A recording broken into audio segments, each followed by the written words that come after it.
Bonjour les amis, donc un petit tuto sur les outils que j'utilise et je suppose que pas mal de personnes utilisent maintenant pour préparer ces plans de vol. Donc je veux parler de bien sûr SimBrief et de Navigraph Charts. Donc nous allons directement partir sur SimBrief donc qui est un site tout à fait gratuit qui permet de générer vos plans de vol. Donc la première chose à faire quand vous arrivez sur le site, c'est de créer un compte. Et ensuite, voilà, vous arrivez à cette page-ci une fois que vous avez créé votre compte. Pour créer votre plan de vol, c'est dans l'onglet Dispatch que ça se passe en fait. Donc vous allez simplement sur Dispatch, Dispatch System. Voilà, vous arrivez à cette page-là. Alors, il faut savoir que dans SimRiff, il y a déjà toute une série d'avions qui est prédéfinie avec des caractéristiques standards. Donc il y a vraiment toute la panoplie d'avions. Mais ici, ce qu'on va faire, c'est que nous allons créer notre propre modèle d'avion, notre propre flotte. Donc on va créer un avion. Je vais prendre le Tolis, le 319. Donc dans le manuel du Tolis, dans le mode d'emploi, vous avez les caractéristiques qui permettent de créer justement cet avion. Donc ce que vous faites, vous allez dans My Fleet.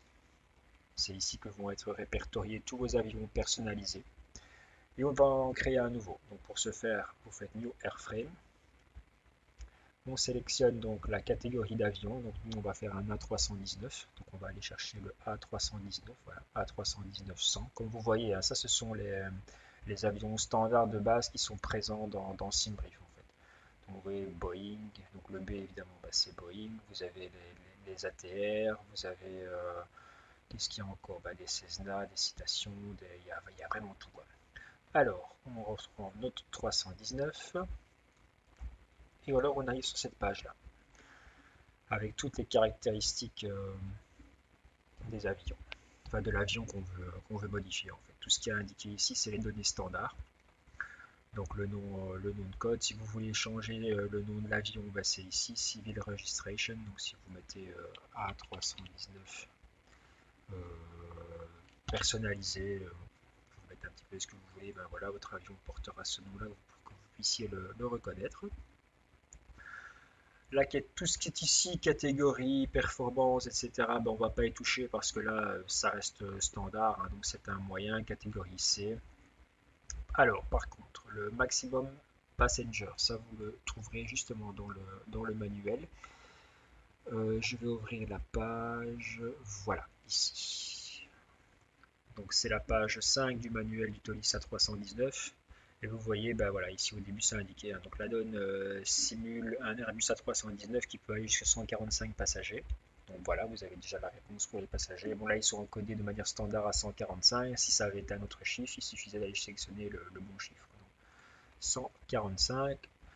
On va mettre par contre l'unité de mesure en kilos, vu que nous avons les données en kilos dans la page de Tolis. Alors, ce qu'on a en premier, voilà, c'est le MTOW, le maximum take-off weight. Donc, c'est le poids maximum que l'avion peut avoir pour décoller, donc fuel compris, fuel passager, cargo, tout ça. Donc, on est à 70 tonnes. Donc, le MTOW, il est ici, MTOW.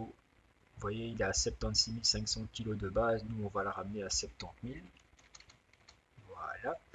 Ensuite, on a le maximum landing weight. Donc, ça, c'est le poids maximum que l'avion peut peser lors de l'atterrissage. Donc, toujours avec le restant de carburant, les passagers, le cargo, etc. Donc, 62 tonnes et demi. Donc, MLW, il est ici, maximum landing weight. Celui-là, il était correct, 62 500. Alors, le maximum zero fuel weight. Donc, ça, c'est le poids maximum que l'avion peut avoir, mais sans fuel. Donc, passagers, cargo compris, sans le fuel. Donc, MZFW, il est ici, maximum zero fuel weight, 58 500, il était correct aussi, oui, donc ça c'est bon. Et alors on a ici par contre une note concernant donc dans SimRiff vous avez le OEW, en fait, donc c'est le Operating Empty Weight, donc si vous voulez, ça c'est le poids que l'avion pèse lorsqu'il n'y a rien dedans. Donc c'est pas de passagers, pas de fuel, pas de cargo, rien du tout. De base, il est indiqué à 42 262. Donc ils nous disent que en fait X-Plane ne simule rien en dessous de 40 820. et que donc il faut le mettre à 40 820 et il faut et en fait donc ça correspond justement dans X-Plane à le OEW. Donc le MFW en fait correspond au OEW. En théorie, il faudrait mettre 35 400 kg, mais dans X-Plane malheureusement le minimum simulé est 40 820. Donc on va mettre 40 820. Voilà, là on a tout rempli en ce qui concernait la page des masses, sauf le poids moyen des passagers. Donc je vais ouvrir une autre. Ah bah oui, je l'avais ouverte, c'est un peu bête. Je l'ai refermée. Donc si vous allez à la page 6 de ce même manuel, et ben ici c'est indiqué donc 145 passagers qui ont un poids moyen de 100 kg. Donc à la place des 104 passenger weight ici, on va mettre tout simplement 100 à la place. Comme ça on a exactement la même chose que dans le manuel. Alors, qu'est-ce qu'on avait encore? Le fuel capacity. Ouais, je vais aller ouvrir donc la dernière page. Voilà. Donc ça, c'est ce qui concerne ici, vous avez, voilà, maximum fuel capacity. Il est encodé de base à 19 323. Donc si on prend la somme de tous les tanks qui sont dans l'avion, donc le center, les deux dans les ailes gauche et les deux dans les ailes droites, on arrive à un maximum de 18 728 kg. Donc 18 728 kg. Voilà, donc nous avons tout encodé. Maintenant, si vous voulez, il y a encore ici le default cost index. Si vous voulez changer le cost index par défaut, donc si vous voulez l'imposer quand vous générez vos plans de vol. Donc le cost index, en fait, si vous voulez, c'est comment expliquer? Au plus l'avion va vite, au plus vite il va parcourir sa distance, mais au plus de carburant il va consommer. Au moins l'avion va vite, évidemment, vous avez compris, il va consommer moins de carburant, mais vous allez user beaucoup plus le matériel, vu que à la place de faire peut-être 1h15 de vol, vous en ferez 1h30. Et imaginez 1h30 de vol fois 4000, 5000 vols que fait un avion dans sa vie, si pas plus, voilà, ça représente un certain degré d'usure. Donc si vous voulez, chaque compagnie aérienne fait son propre calcul entre rendement et on va dire maintenance de l'avion, parce que ça a un coût évidemment aussi. Donc voilà, chaque compagnie a son propre cost index en général. Ici, moi je le laisse sur auto, donc je ne touche pas à ça. Le fuel factor, c'est pour, si vous voulez, par rapport au réalisme. Si un avion qui sort de l'usine, il va consommer moins de fuel que les prédictions du manuel, si vous voulez. Donc peut-être moins 5% si mes souvenirs sont bons. Par contre, lorsque l'avion a 15 ans de carrière, le fait d'avoir usé les réacteurs va faire que l'avion consomme plus, en fait. Vous serez peut-être à plus 4, plus 5% que ce que le manuel prévoit. Et c'est là que vous pourriez modifier donc en insérant P pour plus et M pour moins. Et c'est en pourcentage. Donc si vous faites P0, là c'est ce que le manuel prévoit. Si vous faites moins 1, c'est moins 1%. Si vous faites plus P01, ce sera plus 1%. Et donc Simbrief en tiendra compte quand il générera votre consommation de carburant pour savoir ce qu'il faut emporter. Et le cruise level offset, c'est la même chose à partir du moment où l'avion. Tiens, non, ça j'ai oublié ce que c'était. Tiens. Bon. De toute façon, je m'en sers pas. Désolé, j'essaierai de me renseigner. Je le mettrai en commentaire dans la vidéo. Je rajouterai un texte dans la vidéo pour se rappeler de ce que c'était exactement. Donc voilà, en ce qui concerne l'encodage de toutes ces données-ci, là on est bon. Donc il suffit plus que de sauver l'avion. Voilà, l'avion est sauvegardé, il fait maintenant partie de votre flotte. Quand vous allez sur MyFleet, voilà, vous avez le A319B, donc comme on avait dit, personnel, qui est prêt. Maintenant, on va pouvoir créer notre plan de vol en appuyant simplement sur New Flight.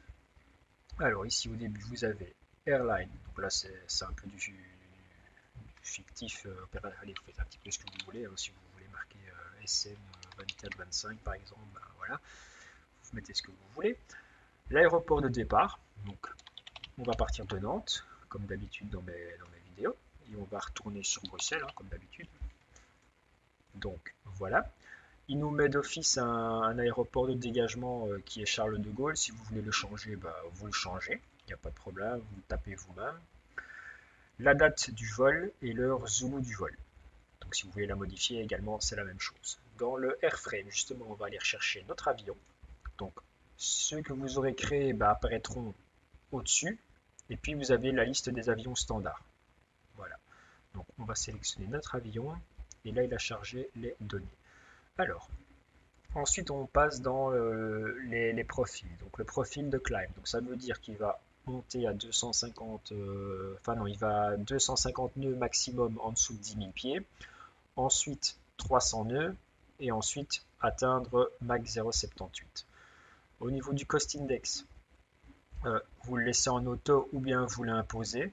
Donc de nouveau, c'est le calcul maintenance, performance, usure, etc. Donc si vous le laissez sur auto, il va en générer un. Et le descend profil, bah, c'est le contraire du climb profil. Donc on part de 0,78 Mach. Quand on passe en descente, il redescendra à 300. Et quand on passera en dessous des 10 000 pieds, il passera à 250. Le fuel factor, c'est pour si votre avion consomme un petit peu plus de carburant dû à son usure. Donc si vous le laissez à P0, il consommera, il rajoutera rien ou bien il n'enlèvera rien. On retrouve l'enregistration de l'avion et le restant c'est pas quelque chose qui est important pour notre simulation.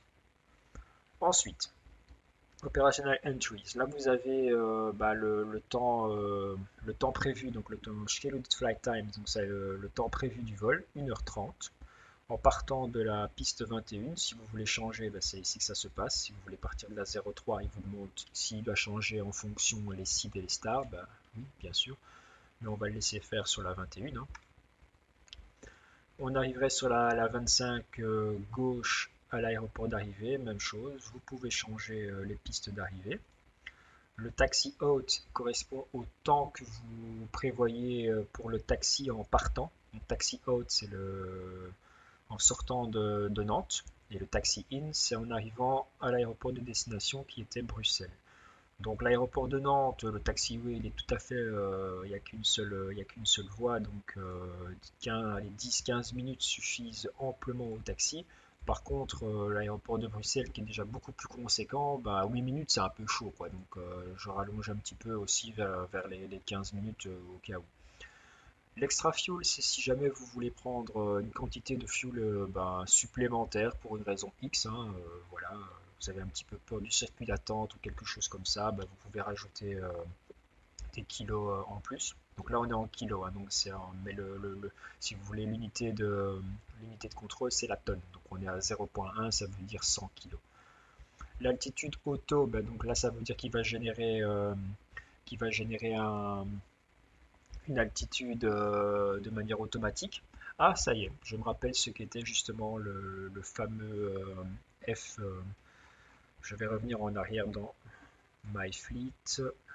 On va éditer l'avion. Voilà, ici. Donc le cruise level offset, c'est si par exemple, quand vous générez un plan de vol, Seabrief a tendance à vous donner des plans de vol qui sont au-dessus de votre maximum. Par exemple, l'Airbus A319 de mémoire, c'est 39 500 pieds. Si Seabrief a tendance à vous mettre des cruises à 41 000 pieds, il y a moyen de le diminuer ici. Donc si vous mettez minus 2000, moins 2000, voilà, plus, ouais, je voulais plus, voilà, si vous mettez moins 2000 ici, il va chaque fois enlever 2000 pieds à ce qu'il ferait par défaut. C'est la petite parenthèse, je viens de me rappeler ce que c'était. Donc, hop, on va revenir à notre plan de vol. Voilà, donc du coup, je réencode vite fait, donc non, c'était le contraire, LFRS en départ, EBBR en arrivée, avec un 319. Voilà, donc on en revient. Ici, on était arrivé à notre altitude, non, fuel factor, ça c'était bon, le temps, l'altitude, voilà, donc l'altitude, si vous voulez imposer une altitude de croisière à 250, vous mettez donc à 250. Si vous voulez si vous laissez en auto, vous recliquez sur plan step climb et il repassera en auto.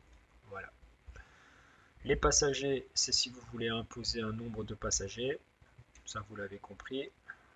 Le cargo, ça c'est pour désigner combien de cargo vous avez. Bon, là, ça dépend aussi des compagnies parce qu'en général, les compagnies vont autoriser un maximum de bagages. Donc X poids pour les bagages à main, X poids pour les bagages de soute. Donc en admettant qu'on soit à, je sais pas moi, 22 kg pour un bagage de soute et par passager, ben, vous comptez votre nombre de passagers, on va dire qu'on le met à 130 passagers. On prend 130 passagers, on prend une calculatrice. Hop, je prends la calculatrice et je fais 130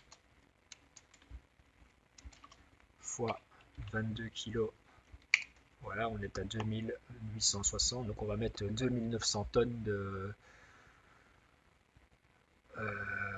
oui, 2900 tonnes de cargo, donc 2,9, enfin 2 tonnes 900, mais compris. 2 tonnes 900, le zero fuel weight auto, il va aller rechercher les données qu'on a encodées dans l'avion. Donc ici, il nous dit qu'on est sur des ERAC qui sont outdatés. Donc oui, je n'utilise pas mon compte personnel pour cette vidéo, donc mes ERAC ne sont pas à jour. Si vous les laissez comme ceci, ben, je pense que de base, il a des ERAC de l'année 2019, si mes souvenirs sont bons. Ah non, l'année 2020, voilà. Donc il utilise les ERAC, les troisièmes ERAC de l'année 2020, donc c'est il y a plus ou moins un an. C'est ça, un an et 2 mois. Donc là, on a rentré tout ce qu'il fallait. On a une route qui est indiquée ici et c'est celle-là qui va être utilisée pour générer le flanc de vol. Donc quand on a rentré toutes ces données-là, donc on a mis les pistes qu'on voulait utiliser, etc., que tout ça nous convient, on demande donc la génération de l'OFP. Et là, il va nous générer notre plan de vol.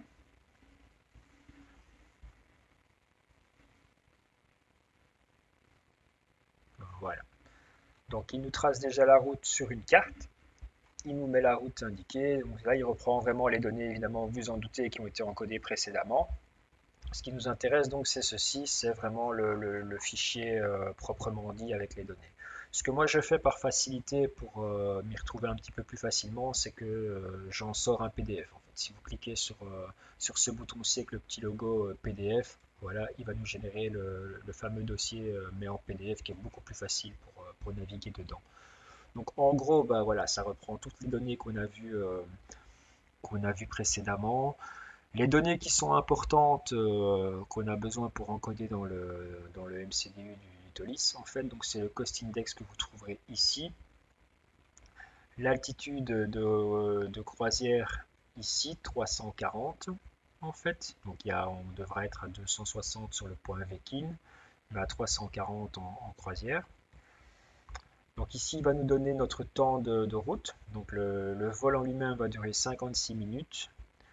Et les blocs qu'on doit emporter à bord seront de 5,6, donc 5600 kg de fuel. Notre route à encoder dans l'ordinateur de bord, donc avec les SID et les stars. Donc on partirait de la 21 à Nantes pour une SID Angers plutôt 3 Sierra. On suivrait la route pour arriver sur la star Arvol 7 Bravo pour atterrir sur la 25 droite à Bruxelles. On a encore besoin d'infos qui sont sur la page suivante aussi pour encoder dans le panneau de configuration du TOLIS pour le nombre de PAX, donc les passagers, ce serait 100 et 30. Ça, c'est vraiment les données qu'on a besoin d'utiliser.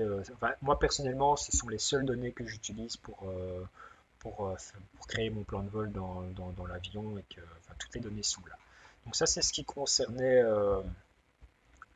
SimBrief.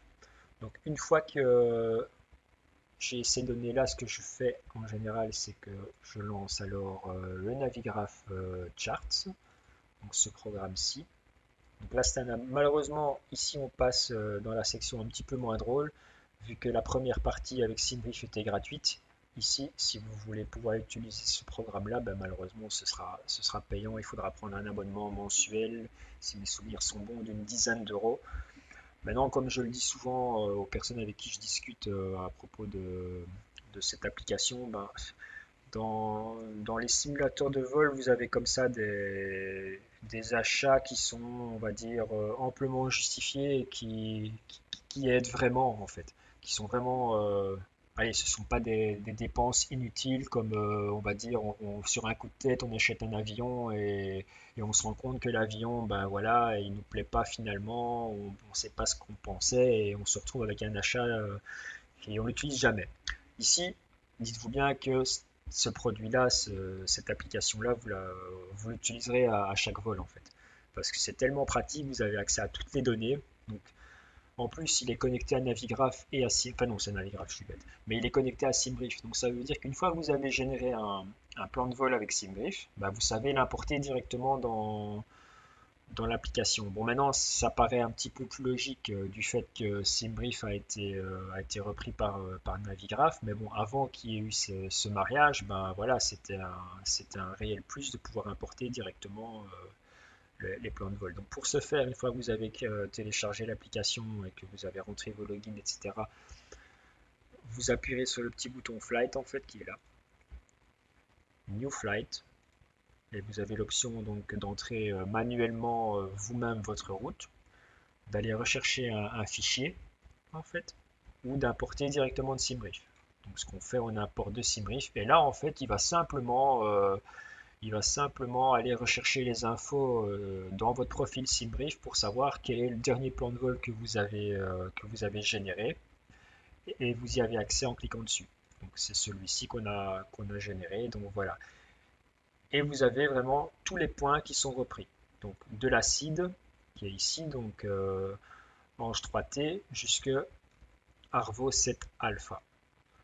L'avantage, c'est qu'on a accès vraiment aux cartes des aéroports. Donc si je clique sur LFRS et que je fais Open Chart List, et bien voilà, j'ai accès à toutes les cartes en fait qui correspondent à l'aéroport de Nantes. Donc on est sur Nantes Atlantique. Vous avez 5 petits onglets, donc les stars. Donc ça, ce sont les procédures d'arrivée.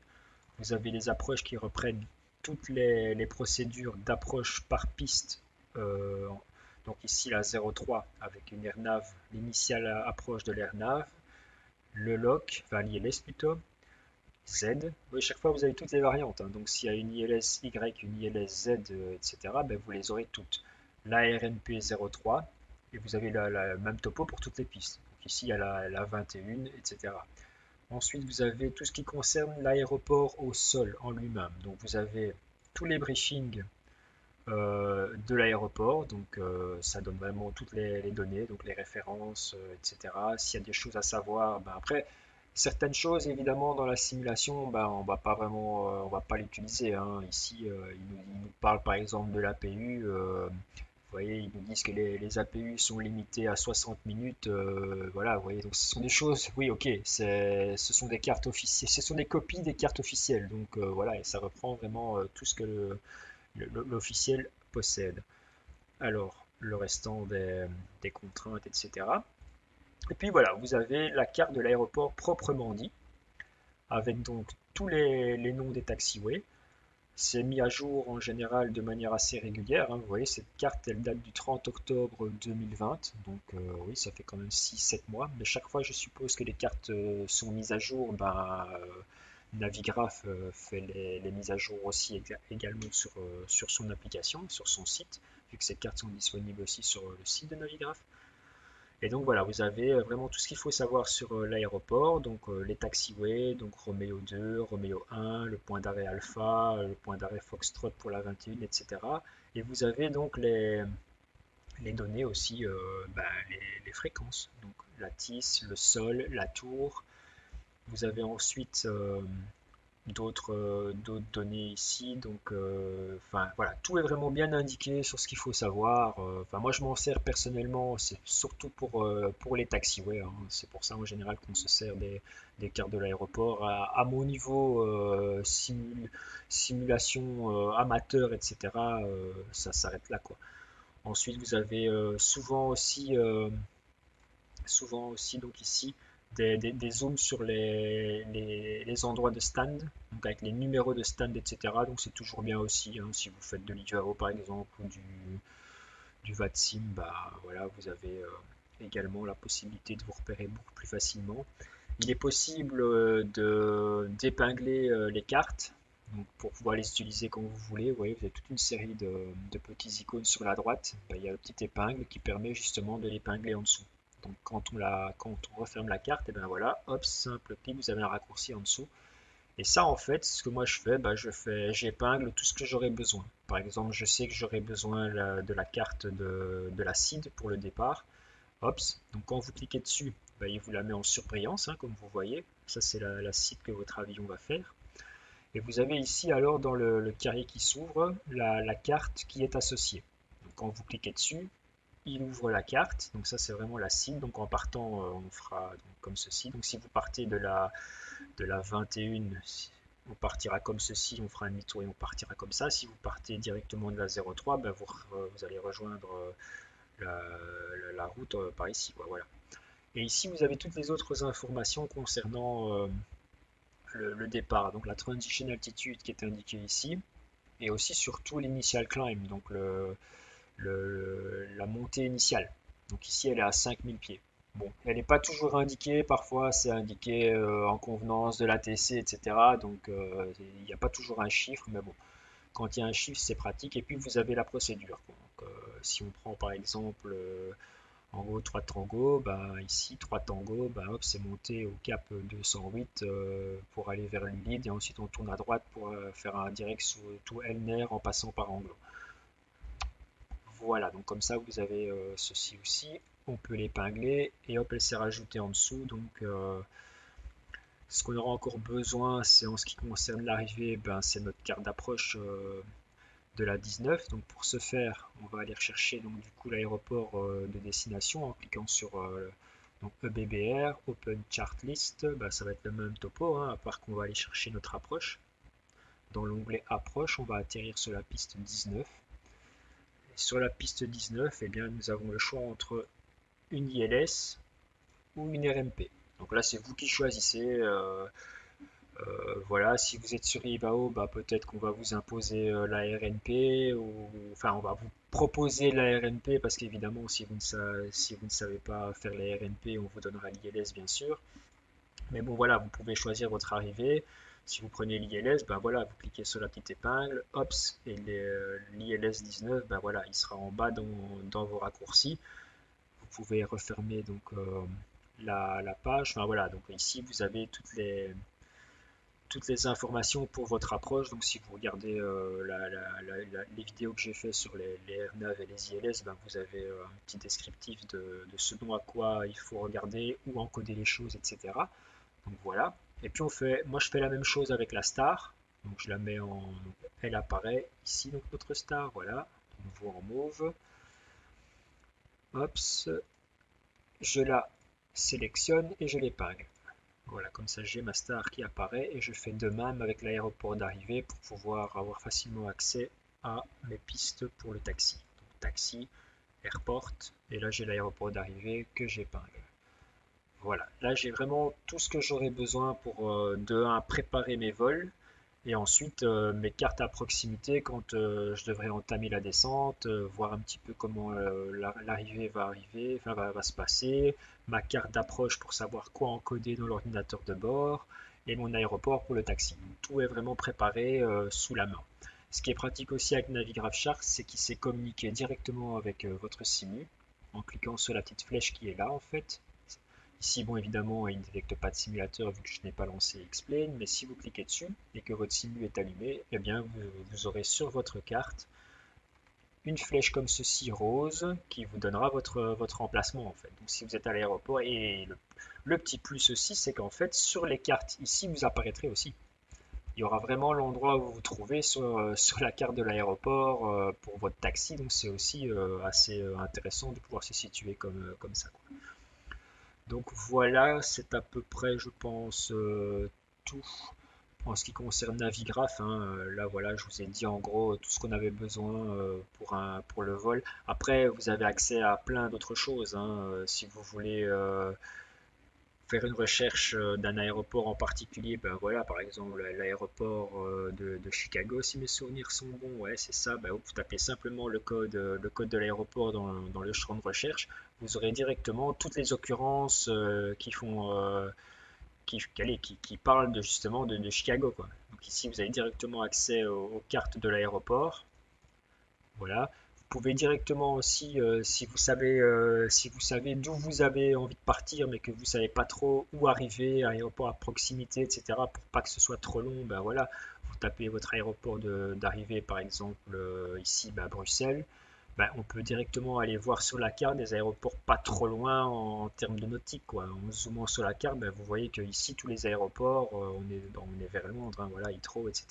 Et donc vous avez vraiment tous les codes des aéroports. C'est aussi c'est un peu plus facile aussi, c'est pratique pour pouvoir un petit peu se retrouver. Donc j'utilise ça aussi, moi, Navigraph, dans cette optique-là pour un petit peu prévoir les vols que je vais faire en sachant que je voudrais partir d'un tel endroit mais que je ne sais pas trop où arriver, par exemple. Ou bien le contraire, vous voulez faire une approche comme bah, l'approche de Katmandou, par exemple. Comment s'appelle encore cet aéroport à Katmandou? VNKT, c'est possible? VNKT. Ouais, c'est ça, Katmandou. Donc par exemple à Katmandou, je sais que bon l'approche elle est vraiment chouette parce qu'elle est entre les montagnes. Donc si vous prenez une approche à Katmandou, voilà. Vous voyez, donc ça c'est une approche à Katmandou entre les montagnes. Bah, je voulais absolument tester cette approche pour voir un petit peu ce que ça donnait au niveau graphisme dans X-Plane. Donc c'est chouette de savoir où arriver, mais trouver un aéroport pour faire un vol que ce soit pas un vol de 800 nautiques où vous allez passer 3 heures devant le Simus, c'est pas votre trip, ben voilà, c'est pratique aussi donc pour aller chercher des infos comme ceci. Donc là on est à Katmandou, VNKT. Enfin, je me rappelle à l'époque, je pense que j'étais parti de New Delhi ou quelque chose comme ça en Inde. Voilà, c'est ça, l'aéroport Indira Gandhi à New Delhi en Inde. Et donc là, vous savez alors à ce moment-là partir sur SimBrief, générer votre plan de vol VIDP, si je vois bien, voilà, VIDP VNKT, ça va vous générer votre plan de vol, vous l'importez, vous savez toutes vos données. Donc voilà. Ah, je vais encore refaire une petite parenthèse sur SimBrief que j'ai oublié tout à l'heure. Donc si je retourne sur SimBrief et que je me connecte, voilà, hop, c'est qu'il est possible aussi de, lorsque vous avez généré votre plan de vol, donc je vais régénérer vite fait un LFRS EBBR, j'ai oublié de vous en parler tout à l'heure, c'est qu'il y a moyen de directement exporter les plans de vol au format des fichiers que comprennent les avions en fait. Les add-ons, quand vous achetez un avion par exemple sur le store, ben, dans certains cas, vous pouvez directement encoder la route en partant d'un fichier. Et bien, SimBrief permet justement de générer ces fichiers de manière automatique. Donc, lorsque vous avez généré avant de faire le PDF, vous descendez un petit peu plus bas et vous aurez la liste, voilà, de tout ce qui est générable en fait.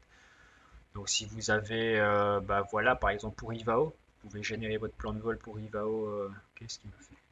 Ok, j'ai rien cliqué, il me l'a fait. Ok, à mon avis. Bon, on va recommencer. Oui, renvoyer. J'ai dû cliquer sur quelque chose sans faire exprès. Voilà, donc on redescend en bas, on a toute la liste. Donc si vous voulez, voilà, comme je vous disais, pour les jar design, ok, à mon avis j'ai un bug de souris, ben, vous avez compris le principe, hein. Donc vous allez sur le jar design, vous cliquez sur download file, il va vous mettre le fichier dans votre répertoire téléchargement de Windows si vous êtes sous Windows et ensuite bah, vous le mettez dans le dossier correspondant, soit flight plan de l'avion chez Jar Design si mes souvenirs sont bons, ou bien enfin voilà, il faut chaque fois voir où aller mettre le fichier en question parce qu'il y a chaque fois une procédure pour aller mettre les fichiers plan de vol suivant la donne que vous avez. Donc, mais voilà, c'est faisable aussi et c'est bien pratique. J'avais oublié de vous en parler tout à l'heure. Donc, voilà, donc je pense avoir parlé de ces deux applications ben, de manière assez complète. Enfin, je vous ai parlé de ce que moi j'utilisais, hein. Si vous cherchez un petit peu vous-même encore dans les programmes, ben, c'est sûr, vous allez trouver encore d'autres fonctionnalités que je n'ai pas décrites ici, tout simplement parce que je ne les utilise pas ou bien bêtement parce que je ne les connais pas. Parce qu'il y a quand même, à mon avis, encore pas mal de choses que ces programmes sont capables de faire. Bon, enfin voilà, vous avez déjà un bon petit topo sur comment se faciliter la vie, où aller pêcher les infos justement pour créer vos plans de vol et les encoder facilement dans les ordinateurs, quoi. Enfin voilà, donc si vous avez aimé la vidéo, bah, comme d'habitude, hein, vous pouvez me laisser un petit commentaire, un petit like. Si jamais j'ai raconté une bêtise, bah voilà, vous n'hésitez pas, comme d'hab. C'est toujours chouette aussi de se rendre compte finalement qu'on se trompe sur quelque chose. Ça permet parfois de comprendre d'autres choses par effet domino, etc. Donc, enfin voilà, je vous souhaite la bonne journée.